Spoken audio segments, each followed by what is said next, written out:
जिलाधिकारी ने समीक्षा भवन में दीप प्रज्वलन कर राष्ट्रीय प्रेस दिवस कार्यक्रम का किया उद्घाटन। शनिवार की सुबह 10 बजे समीक्षा भवन में जिलाधिकारी डॉक्टर नवल किशोर चौधरी के अध्यक्षता में दीप प्रज्वलन कर राष्ट्रीय प्रेस दिवस कार्यक्रम का उद्घाटन किया गया। इस अवसर पर संयुक्त निर्देशक जनसंपर्क एवं प्रेस प्रतिनिधियों द्वारा सहयोग प्रदान किया गया। कार्यक्रम को संबोधित करते हुए जिलाधिकारी ने कहा कि सरकार जन कल्याण के लिए अनेक योजना चलाती है, जिनमें हमारे हजारों कर्मी लगे हुए हैं। चाहे बाढ़ हो, सुखाड़ हो, यानी आपदा का कोई भी स्थिति हो, निर्वाचन अवधि में अनेक कार्य होते हैं। सरकार एवं प्रशासन द्वारा आम जनता के लिए कार्य किया जाता है। मीडिया उन सबों पर नजर रखती है और यदि कहीं कोई कमी हो चुका हो तो समाचार के माध्यम से अवगत कराती है। उसके लिए कभी कभी अपनी जान की भी परवाह नहीं करते हैं। कई बार प्रशासन से पहले मीडिया घटनास्थल पर पहुंचती है और मीडिया के माध्यम से हमें सूचना मिलती है। उन्होंने कहा कि जिला एक यूनिट है और हम सभी अपने अपने काम कर रहे हैं। सरकार योजना बना रही है, हम क्रियान्वित कर रहे हैं। न्यायपालिका अवलोकन करती है, आप मीडिया फीडबैक देते हैं। हम सभी एक यूनिट के रूप में काम कर रहे हैं। इस अवसर पर उप विकास आयुक्त प्रदीप कुमार सिंह ने कार्यक्रम को संबोधित करते हुए बताया कि 16 नवंबर के दिन ही भारतीय प्रेस परिषद कार्य करना प्रारंभ किया। इस अवसर पर हम प्रत्येक वर्ष राष्ट्रीय प्रेस दिवस का आयोजन करते हैं। मीडिया लोकतंत्र का चौथा स्तंभ है जो हमें फीडबैक देती रहती है। कार्यक्रम का संचालन करते हुए संयुक्त निर्देशक जनसंपर्क नागेंद्र कुमार गुप्ता ने भी मीडिया की बदलते प्रकृति पर प्रकाश डाला। से मीडिया हमारी चौथा स्तंभ है, हमारे इस लोकतंत्र का चौथा स्तंभ है और 3 स्तंभ वो है जो इसको रन करा रहे हैं। लेजिस्लेचर है, एग्जीक्यूटिव है और जुडिशियरी उनको ओवरसी कर रही है और हमारे प्रेस एवं मीडिया भी इसको ओवरसी कर रही है। निश्चित रूप से सरकार की हजारों योजनाएं चलती हैं। ग्राउंड लेवल पे हमारे कर्मी काम करते हैं और सरकार का करोड़ों रुपया इसमें सरकार का जो कर्मियों के वेतन में है, लोगों को लाभ पहुंचाने में है, इसमें व्यय होता है। और निश्चित रूप से इसमें प्रेस एवं मीडिया का काफी योगदान रहता है कि कहीं हम चूक रहे हैं, कहीं हमारे कर्मी से कोई मिस हो रहा है तो निश्चित रूप से वो सारे इंफॉर्मेशन आपके माध्यम से आते हैं। और निश्चित रूप से हमारे प्रेस एवं मीडिया के बंधु, चाहे धूप हो, बाढ़ हो, सुखाड़ हो, भूकंप हो या कहीं किसी प्रकार की कोई आपदा हो, किसी प्रकार की कोई बात हो, तो आप अपनी जान की परवाह किए बिना आप जगह पे जाते हैं, कवरेज करते हैं, आप हमें फीडबैक देते हैं। कई बार हम नहीं पहुंच पाते हैं लेकिन पहले आप वहां पहुंचे होते हैं। उसमें आपका लोकल कई इंफॉर्मेशन पे पकड़ होती है तो उससे हमको काफी सहयोग मिलता है। और सही हमारे डीपीआरओ साहब ने कहा कि मैं कई इंफॉर्मेशन को बनाता हूँ तो भाई उनके लिए बड़ा यूजफुल होगा, आप बताइए कि ये इनके लिए बड़ी खबर हो जाएगी, तो मैं वो प्रयास करता हूँ। मैं मानता हूं कि जिला हमारा एक यूनिट है, हम और आप अलग नहीं है। हम और आप सभी लोग काम कर रहे हैं यहाँ की जनता के कल्याण के लिए। माध्यम अलग अलग है, सरकार योजना बना रही है, हम एग्जीक्यूट कर रहे हैं, जुडिशियरी उसको ओवरसी कर रही है, कहीं कोई दिक्कत तो नहीं है, किसी को कोई लाभ मिला कि नहीं मिला, और आप हमें फीडबैक दे रहे हैं कि साहब कि यहाँ आपके हम दिक्कत है। तो हम सभी एक यूनिट के रूप में काम कर रहे हैं, अलग नहीं है। और सबसे खास मैं ये कहूंगा कि हम तो बाहर से आए, आप तो यही के मैक्सिमम जितने भी यहाँ बंधु डैश शेयर कर रहे हैं, मैक्सिमम आप लोग यहाँ के हैं, कुछ लोगों को छोड़ करके, तो आप अपने जिला के लिए काम कर रहे हैं। हम तो बाहर से आके काम कर रहे हैं लेकिन आप अपने घर में रह के यहाँ के लिए काम कर रहे हैं। और खबर में एक चीज पे मैं जरूर फोकस करूंगा, हमारी जवाबदेही बढ़ गई है। पहले खबर यदि 4 लाइन या 1 पैराग्राफ लिखना होता था तो हमारे वरिष्ठ पत्रकार को सोचना पड़ता था, वो सोचते थे और अपनी लेखनी से लिखते थे। अब जो है जमाना बदल गया है, अब हम इसको बोल देते हैं कि जरा खबर बना के भेजो, फिर हम उसको एडिट करते हैं और फिर हम डालते हैं। लेकिन खबर में, खास करके प्रिंट में, मैं ये कहूंगा, प्रिंट में, इलेक्ट्रॉनिक में, प्रिंट में ये कहूंगा कि खबर में लिखने का महत्व बहुत ज्यादा है। और अभी भी प्रिंट ने और इलेक्ट्रॉनिक ने इतनी प्रामाणिकता अभी तक बनाया है लोगों के बीच में कि यदि कोई खबर चलती है तो लोग मानते हैं कि सही है। तो हमारी जवाबदेही इस बीच में बहुत ज्यादा बढ़ जाता है। तो हमारे एक एक लाइन का बहुत महत्व होता है कि हम उस लाइन को क्या लिख रहे हैं। और एक चीज पे मैं कहूंगा, पता नहीं हिंदुस्तान में इस पे हम लोग फोकस कर पा रहे हैं कि नहीं कर पा रहे हैं। आप देख रहे होंगे जब एनवायरनमेंट की स्थिति खराब होने लगी तो एनवायरनमेंट इंपैक्ट असेसमेंट होने लगा कि कोई इंडस्ट्री लग रही है, उसका इम्पैक्ट हमारे एनवायरनमेंट पे क्या होगा। कोई काम हो रहा है, सड़क बन रहा है तो उसका इम्पैक्ट क्या होगा, यदि माइनिंग हो रहा है तो उसका इम्पैक्ट क्या होगा। उसी प्रकार से यदि कोई इंफ्रास्ट्रक्चर बन रहा है तो उसका सोशल इम्पैक्ट असेसमेंट होता है। ठीक इसी प्रकार से मैं प्रपोज करूं कि खबर इम्पैक्ट असेसमेंट भी होना चाहिए। प्रेस दिवस है आज ही के दिन 1966 में प्रेस काउंसिल ऑफ इंडिया ने अपना ऑपरेशन शुरू किया था।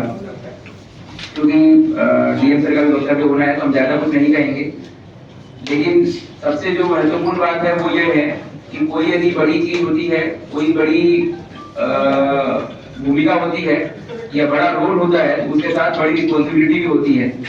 अभी आपने प्रेस की अभिव्यक्ति की बात की, तो डीएम सर इसके लिए हमेशा सजग रहते हैं। आपने देखा होगा कभी भी कुछ ऐसा होता है तो त्वरित कार्रवाई होती है और निष्पक्ष तौर पर कार्रवाई होती है।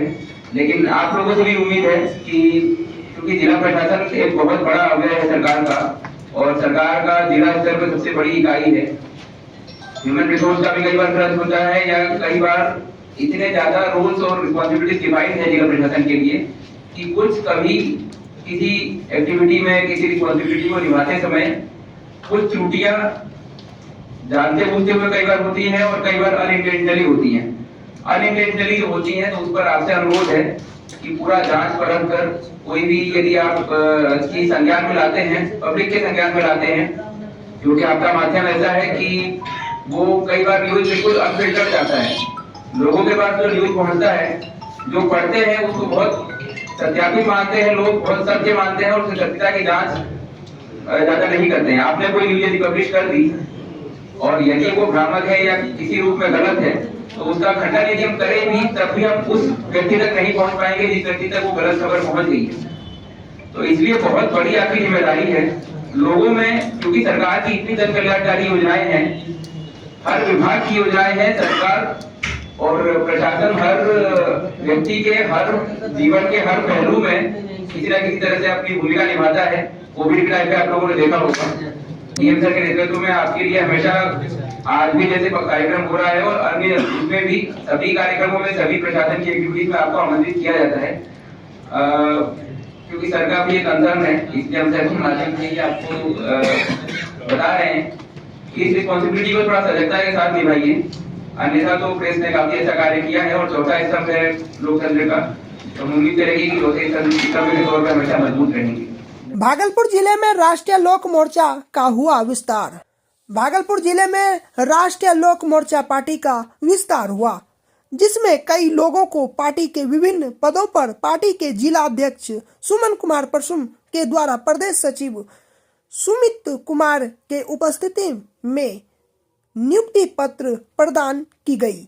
शनिवार की शाम 5 बजे वहीं राष्ट्रीय लोक मोर्चा पार्टी में जिला मीडिया प्रभारी के पद पर विभूति सिंह, जिला प्रधान महासचिव संजीव कुमार कुशवाहा, जिला अध्यक्ष स्वास्थ्य प्रकोष्ठ मनोज मंडल, जिला महासचिव संजीव कुमार, जिला सचिव नवीन कुमार सिंह तथा जिला उपाध्यक्ष युवा प्रकोष्ठ रोहित कुमार को नियुक्त किया गया। वशिष्ठ योग फाउंडेशन की ओर से 3 दिवसीय योग शिविर का किया गया आयोजन। वशिष्ठ योग फाउंडेशन की ओर से 3 दिवसीय योग शिविर का आयोजन किया गया। शनिवार के दोपहर 1 बजे यह शिविर 16, 17 और 18 नवंबर तक चलेगा। इस शिविर में सहयोगी संस्था राष्ट्रीय स्वयंसेवक संघ भागलपुर के द्वारा किया गया है। योग शिविर का आयोजन आनंद राम ढंढनिया सरस्वती विद्या मंदिर में किया जा रहा है, जहां लगभग 100 की संख्या में महिला एवं पुरुष ने भाग लिया। शिविर का शुभारंभ राष्ट्रीय स्वयंसेवक संघ के विभाग सह संघ चालक राणा प्रताप सिंह एवं वशिष्ठ योग फाउंडेशन के राष्ट्रीय संगठन प्रमुख योगी राजीव मिश्रा, प्रसिद्ध होम्योपैथिक चिकित्सक डॉक्टर विनय गुप्ता के द्वारा दीप प्रज्वलित कर किया गया। इस शिविर में मुख्य रूप से योग शिक्षक के रूप में नीरज कुमार ने विभिन्न प्रकार के आसन और प्राणायाम एवं श्वसन किया, जो बिल्कुल सरल और सहज और सही रूप में कैसे आसन किए जाते हैं यह भी बताया गया, जिसमें शंशांक आसन, अधोमुख श्वान आसन, अंजनी आसन, कुतान पृष्ठासन, वृक्षासन, शलभासन, सेतु बांध आसन, अपान आसन, अर्ध मृत्यचंद्र आसन, वज्रासन, भ्रमारी प्राणायाम, वशिष्ठ प्राणायाम, श्वासन मुख्य रूप से है। ये कल 15 तारीख को नौगछिया थाना की टीम गश्ती में थी। गश्ती क्रम में उसको सूचना मिली कि एक सफ़ेद कार में जिसका नंबर JH21J 6858 है, उसमें गांजा रख के लोग रहे हैं। इस सूचना पर रात्रि जो गश्ती पार्टी थी वो एक्टिव हुई और इस गाड़ी को NH 31 के पास, दीपक ट्रांसपोर्ट के पास से रोक के सर्च किया गया, जिसमें 8.8 किलोग्राम गांजा के साथ सौरभ कुमार पिता दिनेश यादव गोसाई गांव थाना गोपालपुर को गिरफ्तार किया गया और इसमें 8.8 kg गांजा है और जो कार है टाटा टिगोर जिसका रजिस्ट्रेशन नंबर JH21J 6858 है और एक मोबाइल बरामद हुआ। इसमें जो सौरभ कुमार जो गिरफ्तार किए गए हैं उनका आपराधिक इतिहास है। पूछताछ में ये बताएं और अपना अपराध स्वीकार करते हुए बताया कि ये 3 वर्षों से गांजा का तस्करी कर रहे हैं। ये पूर्णिया से गांजा लिए हैं और सबौर भागलपुर पहुंचाने जा रहे थे। और इस छापामारी टीम में टाउन थाना के सब इंस्पेक्टर धीरज कुमार थे, ASI SK अमन और सशस्त्र बल की टीम थी।